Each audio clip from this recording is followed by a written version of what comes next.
ನನ್ನ ನನ್ನ ವೈಯಕ್ತಿಕವಾದ ನನ್ನ ಫೋಟೋಗಳನ್ನು ಎಡಿಟ್ ಮಾಡಿಕೊಂಡು ಪುತ್ತೂರಿನ ಶಾಸಕರ ಜೊತೆ ಅದಕ್ಕೆ ಹೊಂದಾಣಿಕೆ ಮಾಡಿಕೊಂಡು ಅದನ್ನು ವೈರಲ್ ಮಾಡ್ತಾ ಇದ್ದಾರೆ. ಇದರಿಂದಾಗಿ ನನಗೆ ನನ್ನ ಫ್ಯಾಮಿಲಿಗೆ ತುಂಬ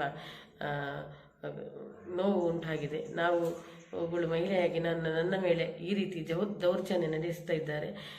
ನನಗೆ ಮತ್ತು ನಮ್ಮ ಶಾಸಕರಿಗೆ ಯಾವುದೇ ರೀತಿಯ ಸಂಬಂಧ ಇರುವುದಿಲ್ಲ.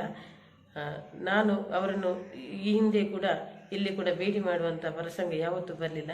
ಯಾಕಂತ ಹೇಳಿದರೆ ನನ್ನ ವೈಯಕ್ತಿಕ ಫೋಟೋಗಳನ್ನು ತೆಗೆದು ಅವರ ಜೊತೆ ಇದು ಮಾಡಿಕೊಂಡು ನನ್ನ ತೇಜವಧೆ ಮಾಡ್ತಾ ಇದ್ದಾರೆ.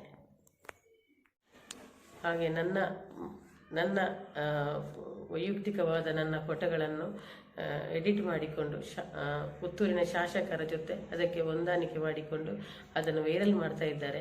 ಇದರಿಂದಾಗಿ ನನಗೆ ನನ್ನ ಫ್ಯಾಮಿಲಿಗೆ ತುಂಬ ನೋವು ಉಂಟಾಗಿದೆ. ನಾವು ಒಬ್ಬಳು ಮಹಿಳೆಯಾಗಿ ನನ್ನ ಮೇಲೆ ಈ ರೀತಿ ದೌರ್ಜನ್ಯ ನಡೆಸ್ತಾ ಇದ್ದಾರೆ. ನನಗೆ ಮತ್ತು ನಮ್ಮ ಶಾಸಕರಿಗೆ ಯಾವುದೇ ರೀತಿಯ ಸಂಬಂಧ ಇರುವುದಿಲ್ಲ. ನಾನು ಅವರನ್ನು ಈ ಹಿಂದೆ ಕೂಡ ಇಲ್ಲಿ ಕೂಡ ಭೇಟಿ ಮಾಡುವಂಥ ಪ್ರಸಂಗ ಯಾವತ್ತೂ ಬರಲಿಲ್ಲ.